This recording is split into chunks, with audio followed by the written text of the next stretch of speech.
If you're wondering what the difference is between the regular Redmi Pad SE and the smaller 8.7-inch version, surprisingly, they're actually closer than you would think.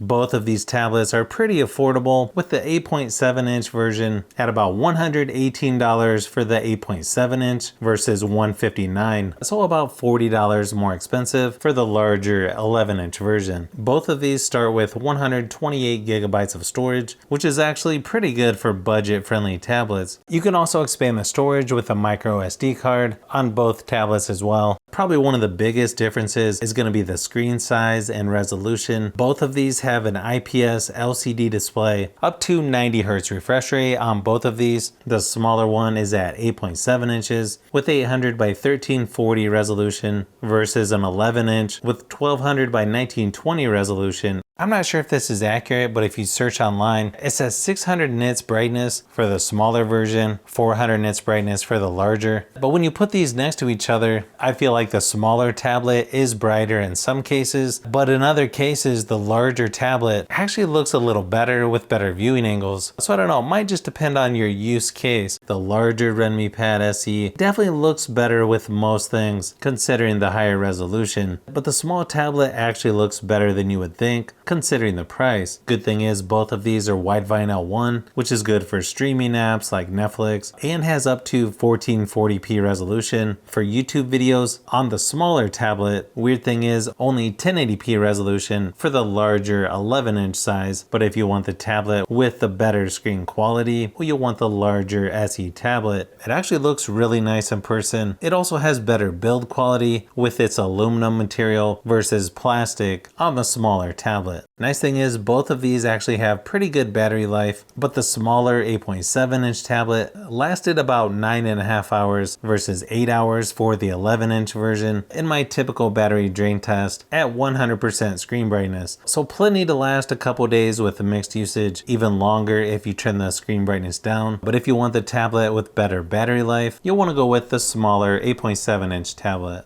Software-wise, both of these are on Android 14. The skin they use is called HyperOS, and they're pretty much identical. It's sort of a mix between Android and iPadOS, which I like how you can turn the volume down up in the corner in the control center. I don't think you can go wrong with either one as far as software goes, but one small difference is you have floating windows and split screen on the larger 11-inch tablet, where you don't on the smaller tablet, if that's something you're looking for. When it comes to performance, surprisingly, these two are almost identical in single and multi-core scores, which is also less than the Galaxy Tab A9 Plus. Each of these have 4 gigabytes of RAM, so not really the best. So that definitely could be a little bit higher in my opinion. So just keep in mind, these have very entry-level performance. You can do some light gaming on both. I probably prefer the smaller version since it's a little easier to hold when gaming. Obviously, if you're using a controller, you may want to go with the larger version, but keep in mind, most games are going to be at lower graphic settings and frame rates, and things may take a little bit longer to load. But the weird thing is, some games like PUBG Mobile, you can actually get slightly better graphics on the smaller 8.7-inch tablet. Now when it comes to speakers, they definitely sound better on the larger 11-inch version since it has 4 speakers where the smaller tablet has 2. Plus it's nice you get a headphone jack on both tablets as well. But here's a quick sample of each just to give you an idea of what they sound like.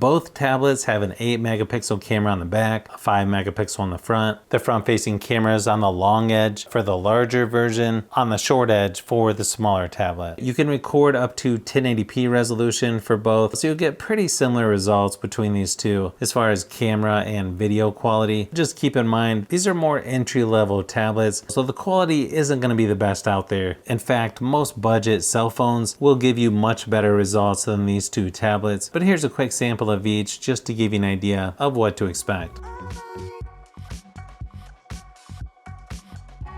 So as you can see, there's quite a few things that are similar between these two, but there's probably a couple things that might make you lean towards one or the other. I know for me, if I was gonna do mostly streaming apps, I'd probably go for the bigger version because of the screen quality, but I could also see some people preferring the small tablet for gaming, or if you like to read books, because it's a little easier to handle and a little easier to take with you when traveling. If you like tablets, phones, and other tech, I've got a lot more stuff that I'm working on, so keep an eye out for those upcoming videos.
So if you've made it this far into the video, you may want to say thanks by subscribing, and don't forget to give a thumbs up if this video was helpful. This is Brian from FishBee Productions. Thanks for watching, and I'll see you on the next one.